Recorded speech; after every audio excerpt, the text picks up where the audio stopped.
ಕರ್ನಾಟಕವನ್ನೇ ಬೆಚ್ಚಿ ಬೀಳಿಸಿದ್ದ the Rameswaram cafe blast ರೂವಾರಿಗಳು ಕೊನೆಗೂ ಕೂಡ ಅಂಧರಾಗಿದ್ದಾರೆ. ಘಟನೆ ನಡೆದು 43 ದಿನಗಳ ಬಳಿಕ ಉಗ್ರರನ್ನ ಬೇಟೆಯಾಡುವಲ್ಲಿ ಎನ್ಐಎ ಯಶಸ್ವಿಯಾಗಿದೆ. ಈ ಉಗ್ರರು ಸಿಕ್ಕಿ ಬಿದ್ದಿದ್ದಲ್ಲಿ ಹೇಗೆ ತಪ್ಪಿಸಿಕೊಂಡು ಓಡಾಡ್ತಾ ಇದ್ರು, ಇದೆಲ್ಲದರ ಡೀಟೇಲ್ ಇಲ್ಲಿದೆ.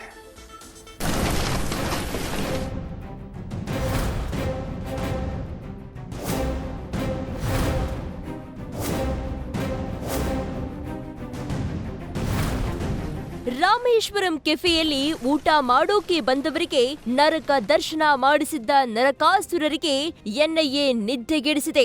ಬ್ಲಾಸ್ಟ್ ಮಾಡಿ ಬಿಲ ಸೇರಿದ್ದ ಉಗ್ರರು ಎನ್ಐಎ ಬಲೆಯಲ್ಲಿ ವಿಲವಿಲ ಒದ್ದಾಡ್ತಿದ್ದಾರೆ. ಉಗ್ರರು 10 ದಿನ ಎನ್ಐಎ ಕಸ್ಟಡಿಗೆ, ತನಿಖೆ ಚುರುಕು. ಎನ್ಐಎ ವಿಶೇಷ ಕೋರ್ಟ್ ನ್ಯಾಯಾಧೀಶರ ಆದೇಶ.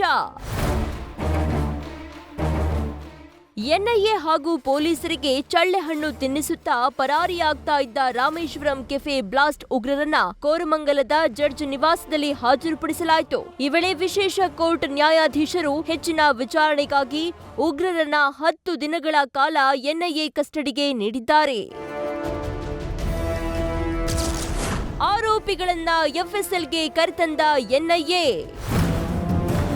ಆರೋಪಿಗಳನ್ನ ಕಸ್ಟಡಿಗೆ ನೀಡ್ತಾ ಇದ್ದಂತೆ ವಿಚಾರಣೆ ಚುರುಕುಗೊಳಿಸಿರೋ ಎನ್ಐಎ ಉಗ್ರರನ್ನ ಮಡಿವಾಳ ಎಫ್ಎಸ್ಎಲ್ಗೆ ಕರೆದೊಯ್ದಿದೆ.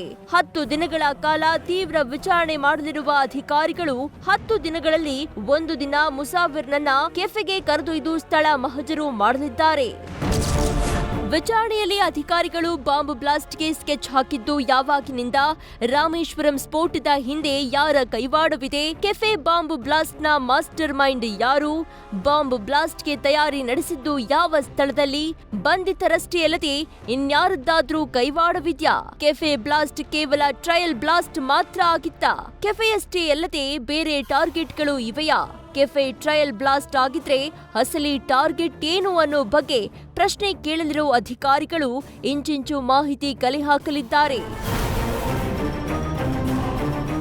ಇನ್ನು 4 ವರ್ಷಗಳಲ್ಲಿ ರಾಜ್ಯದಲ್ಲಿ 4 ಕಡೆ ವಿಧ್ವಂಸಕ ಕೃತ್ಯ ಎಸಗಲು ಪ್ಲಾನ್ ಮಾಡಿದ್ದ ಇಬ್ಬರು ಸದ್ಯ ಲಾಕ್ ಆಗಿದ್ದಾರೆ. ಉಗ್ರರ ತನಿಖೆ ಚುರುಕುಗೊಳಿಸಿರೋ ಎನ್ಐಎ ಜನ್ಮ ಜಾಲಾಡ್ತಾ ಇದೆ. Shivakumar, news first, Bengaluru. News first ನಿರ್ಭೀತಿಯಿಂದ ನಿಮ್ಮ ಪರವಾಗಿ.